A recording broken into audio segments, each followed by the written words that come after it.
Hello students, कैसे हो। मैं संदीप शर्मा और आज अपन क्या देखेंगे कि अपना जो 12th क्लास का जो फिजिक्स का पोर्शन है उस फिजिक्स के पोर्शन में कौन कौन सी यूनिट्स आती हैं और कौन सी यूनिट है वो कितने मार्क्स की होती है वो देखेंगे। तो देखो बच्चों, आप जब भी कोई स्टडी स्टार्ट करते हो तो स्टडी स्टार्ट करने से पहले आपको क्या पता होना चाहिए कि आपका जो चैप्टर पढ़ रहे हो वो चैप्टर है वो कितने मार्क्स का है और उस चैप्टर में से आपको किस किस पैटर्न के क्वेश्चन पूछे जा सकते हैं वो सब आपको क्या होना चाहिए, पता होना चाहिए। उसी के आधार पे आप क्या कर सकते हो कि आपका जो चैप्टर है उसको आप अच्छे से तैयार भी कर सकते हो और उसी के साथ साथ उस चैप्टर से रिलेटेड जो भी आपको कोई प्रॉब्लम पूछी जाती है कभी भी बोर्ड पेपर में या किसी भी कंपटीशन एग्जाम में, तो आप क्या कर सकते हो, उस प्रॉब्लम को इजीली अटेम्प्ट भी कर सकते हो। तो आज अपन क्या करेंगे कि जो आपका जो फिजिक्स का पोर्शन है जिसको अपन हिंदी में भौतिक विज्ञान भी कहते हैं, मेनली क्या कर सकते हो, आप इसको 3 पार्ट में क्लासिफाई कर सकते हो। पहला पार्ट आता है जिसको कहते हैं अपन इलेक्ट्रोडायनामिक्स, सेकंड पार्ट आता है जिसको कहते हैं अपन ऑप्टिक्स या हिंदी में आप इसको प्रकाशिकी भी बोल सकते हो। थर्ड पार्ट आता है आपका मॉडर्न फिजिक्स या इसी को आप आधुनिक भौतिक विज्ञान भी कह सकते हो। तो ये तो हो गया आपका कि जो 12th क्लास की फिजिक्स है उसको आप कितने पोर्शन में क्या कर सकते हो, क्लासिफाई कर सकते हो। अब अपने पास आता है कि कौन से पोर्शन में अपने सिलेबस की कौन सी यूनिट इंक्लूड है और उस यूनिट के कितने मार्क्स अपने सिलेबस में है आपके पास। तो अगर आप बात करोगे तो आपका जो फर्स्ट पोर्शन है इलेक्ट्रोडायनामिक्स, इस इलेक्ट्रोडायनामिक्स का मैं आपको जनरल मीनिंग बता देता हूं कि ये आपकी क्या होती है, ब्रांच ऑफ फिजिक्स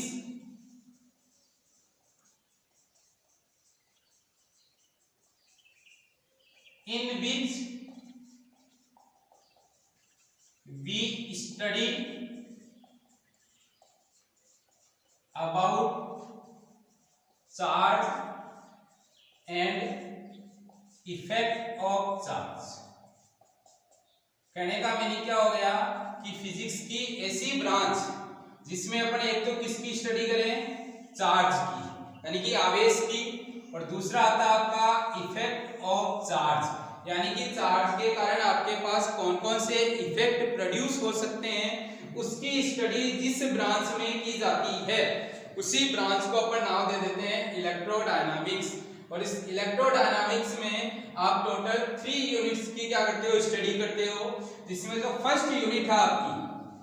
उस फर्स्ट यूनिट का नाम आपका इलेक्ट्रोस्टैटिक्स, जिसको अपन स्थिर विद्युत की भी कहते हैं, जिसके बारे में आगे अपन क्या करेंगे, डिटेल में स्टडी करेंगे कि इलेक्ट्रोस्टैटिक्स कहते किसे हैं। अभी आपको जनरली ये मीनिंग याद रखना है कि यहाँ आपके पास क्या वर्ड आ रहा है, स्टैटिक्स, और इस स्टैटिक्स वर्ड का मीनिंग है एट रेस्ट। यानी आपने कहा कि इलेक्ट्रोडायनामिक्स में किसकी स्टडी करेंगे, चार्ज की, और चार्ज कौन सी कंडीशन पे हो, रेस्ट कंडीशन पे हो। तो उसके कारण जो पोर्शन फॉर्म होता है उस पोर्शन को कहते हैं अपन इलेक्ट्रोस्टैटिक्स। और इलेक्ट्रोस्टैटिक्स में जो सीबीएसई के स्टूडेंट्स हैं उन सीबीएसई के स्टूडेंट्स को टोटल 8 मार्क्स के क्वेश्चन पूछे जाएंगे, जिसमें आपका चैप्टर फर्स्ट और जो चैप्टर सेकंड है वो आपका किस में आता है, इलेक्ट्रोस्टैटिक्स में आता है। अब आपको ध्यान रखना कि जो आपका बोर्ड में लॉन्ग क्वेश्चन आते हैं इसमें से आपका एक लॉन्ग क्वेश्चन है वो आपको इसी यूनिट में से पूछा जाएगा। यानी कि आपके पास सीबीएसई वाले बच्चों के लिए जो लॉन्ग क्वेश्चन है वो 5 मार्क्स का होता है, और जो आरबीएसई वाले स्टूडेंट्स होते हैं उनके लिए आपके पास ये क्या होता है, 4 मार्क्स का होता है आपके पास। तो ध्यान रखना कि आपकी जो फर्स्ट यूनिट है उस फर्स्ट यूनिट में से सीबीएसई वालों को टोटल 8 मार्क्स के क्वेश्चन पूछे जाएंगे, और आरबीएसई वाले स्टूडेंट्स हैं उनको 7 मार्क्स के क्वेश्चन पूछे जाएंगे, जिसमें आपका एक लॉन्ग क्वेश्चन है वो आपको इसी यूनिट में से पूछा जाएगा आपके पास। सीबीएसई वाले बच्चों को फर्स्ट यूनिट में आपका चैप्टर 1 और 2 स्टडी करना है, और आरबीएसई वाले जो स्टूडेंट्स हैं उनको चैप्टर 1 to 4 है वो आपकी कौन सी यूनिट में आते हैं, फर्स्ट यूनिट में, जिसको कहते हैं इलेक्ट्रोस्टैटिक्स या हिंदी में कह सकते हैं स्थिर विद्युत की। कोई दिक्कत नहीं है यहाँ तक। तो अब अगर अपन बात करें तो आपकी जो सेकंड यूनिट आती है, सेकंड यूनिट में सीबीएसई वाले बच्चों के लिए आपका चैप्टर नंबर 3 है, और आरबीएसई हैं उनके लिए आपका चैप्टर नंबर 5 और 6 है, जिसमें सीबीएसई वाले बच्चों के लिए ये आपकी जो सेकंड यूनिट है वो 8 मार्क्स की है, और आरबीएसई वाले बच्चों के लिए ये जो यूनिट है वो 5 मार्क्स की यूनिट है। और इसमें से आपको ध्यान रखना कि हर साल बोर्ड में आपको एक न्यूमेरिकल है वो तो इस पोर्शन में से पूछा ही पूछा जाता है। तो ध्यान रखना कि इस वाली यूनिट में आपको मेनली किसकी ज्यादा प्रैक्टिस करनी है, न्यूमेरिकल की ज्यादा प्रैक्टिस करनी है, या जिन बच्चों को न्यूमेरिकल से सबसे ज्यादा डर लगता है उनके लिए फिक्स है कि आपकी जो यूनिट नंबर 2 है इसमें से जितने भी न्यूमेरिकल्स हैं उनकी आप अच्छे से प्रैक्टिस करोगे तो बोर्ड में आपका एक न्यूमेरिकल फिक्स हो गया कि आप क्या करके आओगे, सही करके ही करके आओगे। तो आपकी सेकंड यूनिट है, इसका नाम है करंट इलेक्ट्रिसिटी, या इसी को कह देते हैं अपन धारा विद्युत या धारा विद्युत की। और इसकी अगर आप बात करोगे तो इसमें आपका जो चार्ज है इन मोशन स्टेट, और मोशन स्टेट में भी इसकी कौन सी वेलोसिटी होती है, आपकी यूनिफॉर्म वेलोसिटी होती है। यानी आप कह सकते हो कि जब आपका चार्ज यूनिफॉर्म वेलोसिटी से मोशन करेगा तो आपके पास जो यूनिट आएगी वो आएगी एक तो करंट इलेक्ट्रिसिटी और सेकंड आएगा उसमें मैग्नेटिज्म। आगे जाके देखेंगे कि जब भी आप अगर मान लो कोई कंडक्टिंग वायर लेते हो और इस कंडक्टिंग वायर में क्या करोगे, कोई करंट फ्लो करोगे तो इसके सराउंडिंग क्या होगा, एक रीजन फॉर्म होगा और उस रीजन को अपन नाम देंगे मैग्नेटिक फील्ड। तो आप ये कह सकते हो कि किसी भी कंडक्टर के सराउंडिंग मैग्नेटिक फील्ड प्रोड्यूस करने के लिए आपका चार्ज है वो कौन सी स्टेट में होना जरूरी है, मोशन स्टेट में होना जरूरी है। तो अपन इसके बारे में डिटेल में आपके पास जो यूनिट नंबर 3 है उस यूनिट नंबर 3 में स्टडी करेंगे, जिसमें आपका सीबीएसई वाले जो बच्चे हैं उनके लिए आपका चैप्टर नंबर 4 और 5 आपका इस यूनिट में है, और आरबीएसई वाले जो स्टूडेंट्स हैं उनके लिए चैप्टर नंबर 7 और 8 है वो आपका कौन सी यूनिट में आता है, यूनिट नंबर 3 में आता है। अब आता है मार्किंग सिस्टम की बात करें तो सीबीएसई वाले बच्चों के लिए ये वाली जो यूनिट है वो कितने मार्क्स की है, 10 मार्क्स की, और आरबीएसई के स्टूडेंट्स के लिए ये यूनिट है वो कितने मार्क्स की है, 7 मार्क्स की। तो आपका जो ये वाली यूनिट है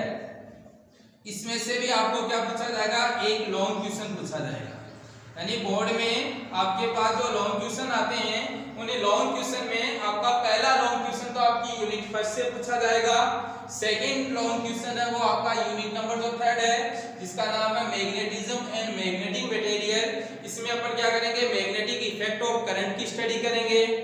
अर्थ मैग्नेटिज्म के बारे में स्टडी करेंगे, और नेक्स्ट आएगा कि आपके पास जो डिफरेंट टाइप के मटेरियल्स होते हैं उनको किस तरीके से क्लासिफाई किया जाता है, उन सब की स्टडी आप कौन सी यूनिट में करोगे, आपकी जो यूनिट नंबर 3 है उसमें स्टडी करोगे, जिसमें सीबीएसई वाले बच्चों के 4 और 5 चैप्टर आते हैं,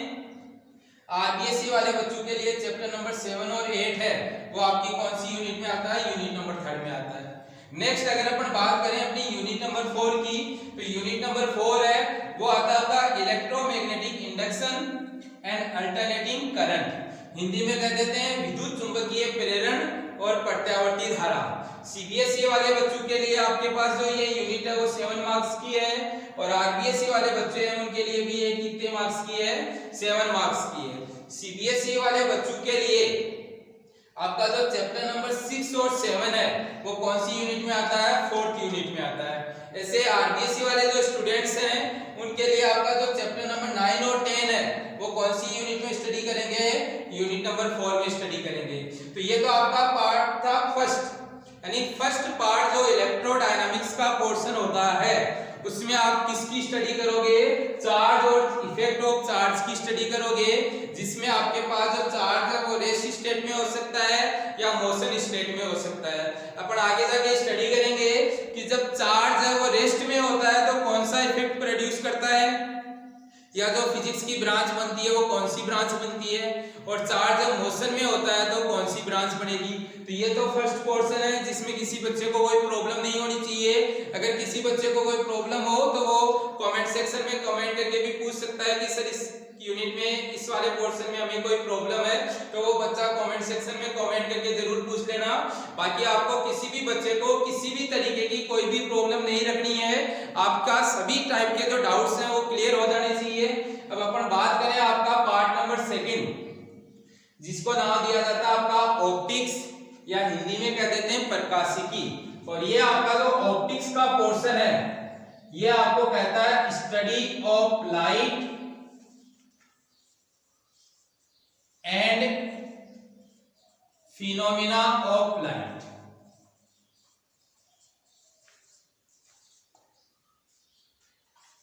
क्या मीनिंग हो गया कि आप फिजिक्स की जिस ब्रांच में लाइट और लाइट से रिलेटेड जो भी फिनोमिना हैं उनकी स्टडी करते हो वो आपकी कहलाती है ऑप्टिक्स। और ऑप्टिक्स में आप क्या कर सकते हो, दो यूनिट को इंक्लूड कर सकते हो, जिसमें आपकी यूनिट नंबर 5 आता है जिसका नाम है electromagnetic wave and communication system. तो आपको ध्यान रखना है कि जो ये इलेक्ट्रोमैग्नेटिक वेव है यही पोर्शन स्टडी करना है सीबीएसई वाले बच्चों को, जबकि आरबीएसई सीबीएसई वाले बच्चों के कम्युनिकेशन सिस्टम है वो सिलेबस में नहीं है, बोर्ड से हटा दिया गया है। फिर भी आपका जो जेईई का सिलेबस है उसमें आपको इसमें से क्या किए जा सकते हैं, क्वेश्चन पूछे जा सकते हैं। नेक्स्ट अगर आरबीएसई वाले बच्चों की बात करोगे तो आरबीएसई वाले बच्चों का जो चैप्टर नंबर 17 है वो आपका किस में आता है, यूनिट नंबर 5 में आता है, जिसमें आप दो चीजों के बारे में स्टडी करोगे, एक इलेक्ट्रोमैग्नेटिक वेव और सेकंड किसकी स्टडी करोगे, कम्युनिकेशन सिस्टम की स्टडी करोगे। आरबीएसई वाले बच्चों के लिए इसमें से 4 मार्क्स के क्वेश्चन पूछे जाते हैं, सीबीएसई वाले बच्चों में को इसमें से 5 मार्क्स के क्वेश्चन पूछे जाते हैं। तो ये हो गई आपकी यूनिट नंबर 5 की बात। नेक्स्ट आता है यूनिट नंबर 6 और ये आपकी सबसे इंपॉर्टेंट यूनिट्स है, क्योंकि ये वाली जो यूनिट है वो आपके बोर्ड में भी सबसे ज्यादा मार्क्स की है और उसी के साथ साथ आपको जो जेईई का पेपर दो या आप नीट का पेपर दो उसमें भी आपको इसमें से सबसे ज्यादा मार्क्स के क्वेश्चन पूछे जाते हैं। तो अगर अपन बोर्ड की बात करें तो बोर्ड में सीबीएसई वाले बच्चों के लिए ये आपका 14 मार्क्स की यूनिट है और आरबीएसई वाले जो बच्चे हैं उनके लिए कितने मार्क्स की यूनिट है, 9 मार्क्स की यूनिट है। तो अगर आप बात करोगे तो इस यूनिट नंबर 6 में आपके पास 2 चैप्टर आएंगे। आपका जो चैप्टर नंबर 11 और 12 है वो तो है आरबीएसई वाले बच्चों के लिए, और चैप्टर नंबर 9 और 10 है वो कौन से बच्चों के लिए, सीबीएसई वाले बच्चों के लिए है, जिसमें आपका एक चैप्टर का नाम तो रे ऑप्टिक्स है और दूसरा क्या आपका वे ऑप्टिक्स है, जो आपका सीबीएसई वाले बच्चों के लिए 14 मार्क्स की है और आरबीएसई वाले बच्चों के लिए कितने मार्क्स की है, 9 मार्क्स की है। तो ये हो गई आपके पार्ट नंबर 2 की बात। अब अगर आप बात करोगे पार्ट नंबर 3 की, जिसको अपन मॉडर्न फिजिक्स या हिंदी में कह देते हैं आधुनिक भौतिक विज्ञान, जिसमें आपके पास टोटल 3 यूनिट्स आएगी, जिसमें आपकी यूनिट नंबर जो 7 है उसमें आपका एक ही चैप्टर आएगा जिसका नाम है dual nature of matter and radiation, जो आपका सीबीएसई वाले बच्चों के लिए चैप्टर नंबर 11 है और आरबीएसई वाले बच्चों के लिए चैप्टर नंबर 13 है, जिसमें से सीबीएसई वाले बच्चों को 5 मार्क्स के क्वेश्चन पूछे जाएंगे और आरबीएसई वाले बच्चों को इसमें से क्या करेंगे, 4 मार्क्स के क्वेश्चन पूछे जाएंगे। देखो बच्चों, इसमें अपना एक क्वेश्चन यहाँ से आपका जो लॉन्ग क्वेश्चन की बात कर रहे थे, तो आपका जो एक लॉन्ग क्वेश्चन है वो आपको आपकी जो यूनिट नंबर 6 है उसमें से भी पूछा जाएगा, यानी कि अपना एक लॉन्ग क्वेश्चन तो हो गया यूनिट 1 में से, एक लॉन्ग क्वेश्चन हो गया आपका यूनिट 3 में से, एक लॉन्ग क्वेश्चन हो गया आपका यूनिट नंबर जो आपकी 6 है इसमें से। यानी कि बोर्ड में आपका जो सीबीएसई वालों के 5 मार्क्स का और आरबीएसई वालों के 4 मार्क्स का जो क्वेश्चन आता है वो क्वेश्चन कहलाता है लॉन्ग क्वेश्चन या पार्ट डी का जो क्वेश्चन है उसमें आपके पास लॉन्ग क्वेश्चन जो आते हैं उसमें से आपके पास 3 यूनिट बताई है मैंने, एक आपकी यूनिट 1 है, एक आपकी यूनिट 3 है और एक आपकी यूनिट कौन सी है, आपके पास 6 यूनिट है। नेक्स्ट अगर आप पार्ट 3 की बात करो तो आपके पास जो यूनिट नंबर 7 है इसमें से आपको 5 मार्क्स के क्वेश्चन सीबीएसई वाले बच्चों को पूछे जाएंगे और 4 मार्क्स के क्वेश्चन किसको पूछे जाएंगे, आरबीएसई वाले बच्चों को। नेक्स्ट अगर आप यूनिट नंबर 8 की बात करो तो यूनिट नंबर 8 में आपके पास सीबीएसई वाले बच्चों का चैप्टर नंबर 12 और 13 आता है, आरबीएसई वाले बच्चों का चैप्टर नंबर 14 और 15 आता है। सीबीएसई वाले बच्चों को इसमें से 7 मार्क्स के क्वेश्चन पूछे जाएंगे, आरबीएसई वाले बच्चों को इसमें से 6 मार्क्स के क्वेश्चन पूछे जाएंगे। और लास्ट आती है आपकी यूनिट नंबर 9, जिसमें से आपको सीबीएसई वाले बच्चों को 7 मार्क्स के क्वेश्चन पूछे जाएंगे और सीबीएसई वाले बच्चों का चैप्टर नंबर जो 14 है वो आपका कौन सी यूनिट में आता है, यूनिट नंबर 9 में, और आरबीएसई वाले बच्चों का जो चैप्टर नंबर 16 है वो आपका कौन सी यूनिट में आता है, 9वें, जिसमें से आपको क्या पूछे जाएंगे, 7 मार्क्स के क्वेश्चन पूछे जाएंगे, जिसमें से आपका एक लॉन्ग क्वेश्चन है वो आपको इस यूनिट में से पूछा जाएगा। तो अब आप यहां से क्या देख रहे हो कि जो आपका बोर्ड का पेपर आता है उस बोर्ड के पेपर में जो आपके लॉन्ग क्वेश्चंस बनते हैं, लॉन्ग क्वेश्चंस में आपके पास एक तो सीबीएसई वाले बच्चों के तो बनेगा आपके पास 3 मार्क्स और 5 मार्क्स का, आरबीएसई वाले बच्चों के बनेगा 3 मार्क्स और 4 मार्क्स का। जो आपको मैंने ये जो यूनिट लगवाई है, कौन कौन सी यूनिट, एक तो यूनिट नंबर 1 है, एक आपकी यूनिट नंबर 3 है, एक आपकी यूनिट नंबर 6 है जिसको आपको सबसे ज्यादा मार्क्स की पूछी जाती है, और एक आपकी यूनिट नंबर 9 है। ये आपके पास क्या है, लॉन्ग क्वेश्चन के लिए भी इंपॉर्टेंट यूनिट्स है। तो ये तो बच्चों आपका क्लासिफिकेशन हो गया आपकी 12th क्लास की जो फिजिक्स है उसको मार्किंग सिस्टम के अकॉर्डिंग अपन किस तरीके से स्टडी करते हैं वो हो गया आपके पास ये। नेक्स्ट लेक्चर में अपन क्या करेंगे कि ये देखेंगे कि आपके पास कौन सा पोर्शन है उसको किस तरीके से स्टडी किया जाता है।